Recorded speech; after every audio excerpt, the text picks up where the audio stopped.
Imagine you're living 40,000 years ago. There are no hospitals, no doctors, no medicine, no clean delivery rooms. Outside, the wind howls across a frozen ice age landscape. Predators roam the darkness. Every day is a fight for survival. And yet, somewhere in a small camp, a woman is about to give birth. What happened next? How did ancient humans handle one of the most dangerous moments in human life? And how did helpless newborns survive in a world that seemed determined to kill them? The answer reveals something surprising about our ancestors. They weren't just survivors. They were caregivers. And without their remarkable ability to raise children, humanity would never have conquered the planet. For most of human history, childbirth was incredibly dangerous. Today, modern medicine makes birth far safer than it has ever been. But for ancient humans, every pregnancy carried serious risks. A difficult labor could kill both mother and child. Bleeding, infections, breech births, and complications that doctors routinely handle today could become fatal. Anthropologists studying traditional hunter-gatherer societies estimate that maternal mortality was far higher than in the modern world. Childbirth was not simply a family event, it was a life-or-death challenge. Yet despite these dangers, human populations survived and expanded across continents. That means ancient humans developed effective ways to care for mothers and newborns long before modern medicine existed. Contrary to popular movies, ancient women did not usually wander into the wilderness alone to give birth. Evidence from traditional hunter-gatherer societies suggests that births were often assisted by experienced women. Grandmothers, older mothers, sisters, and female relatives likely played important roles. Human beings are unusual among primates. We are one of the few species where females frequently receive assistance during childbirth. Scientists believe this behavior may go back hundreds of thousands of years.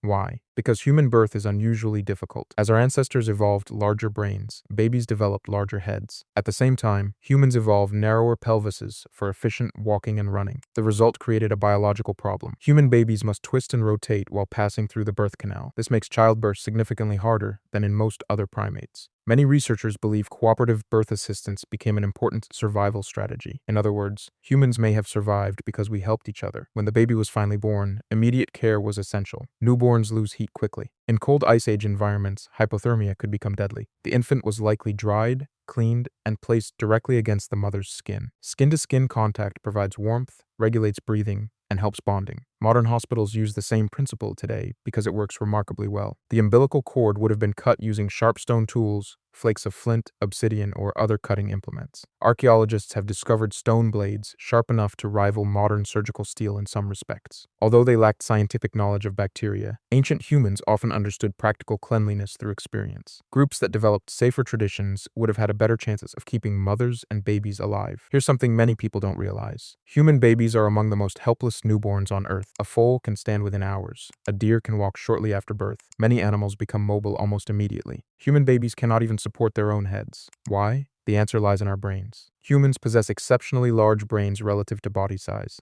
If babies remained in the womb until their brains were fully developed, their heads would become too large to pass safely through the birth canal. As a result, human babies are born earlier in their development compared to many other mammals. Scientists sometimes describe this as humans being born premature compared to what would be expected for our brain size. The trade-off is clear. Babies survive birth more easily, but they require years of intensive care afterward. Once born, the baby's survival depended heavily on breastfeeding. There were no bottles, no formula, no alternative food sources suitable for newborn infants. Mother's milk provided nutrition, hydration, antibodies, and immune protection. Anthropological evidence suggests that ancient hunter-gatherer mothers often breastfed for several years. Extended breastfeeding offered major advantages. It improved survival chances, it supplied reliable nutrition, and it helped support healthy development during early childhood. In many societies, infants were carried almost constantly while nursing whenever needed. The modern idea of rigid feeding schedules likely would have seemed strange to our ancestors. One of humanity's greatest evolutionary advantages was cooperation. Ancient children were not raised by mothers alone. Anthropologists call humans cooperative breeders. This means multiple individuals help care for offspring. Grandparents, older siblings, aunts, uncles, and other group members often contributed. This system offered enormous benefits. A mother could gather food while others watched the child. Experienced elders could share knowledge. Children received protection from multiple adults. Some scientists believe the involvement of grandmothers played a particularly important role in human evolution. This idea is known as the grandmother hypothesis. According to this theory, older women increased the survival chances of grandchildren by helping provide food and care. The result was more surviving children and stronger communities. We don't know exactly when or how prehistoric humans named their children. Names leave very little evidence in the archaeological record. However, studies of modern hunter-gatherer societies suggest naming ceremonies were often important social events. Some groups named babies immediately, others waited days, weeks, or even longer. In environments where infant mortality was high, waiting before formal ceremonies was not uncommon. What we do know is that children clearly mattered. Ancient humans invested enormous time and energy into raising them. This is one of the most emotional discoveries archaeologists have made. Ancient humans often mourned their children. Across Europe, Asia, Africa, and the Middle East, archaeologists have uncovered infant burials dating back tens of thousands of years. Some babies were buried with beads. Others were wrapped carefully. Some received grave goods that required significant effort to create. These discoveries reveal something powerful. Ancient humans did not see infants as disposable. Even very young children were valued members of their communities. Their deaths were remembered. Their lives mattered. When people imagine prehistoric humans, they often picture fierce hunters battling mammoths and predators. Those things certainly happened. But hunting alone does not explain humanity's success.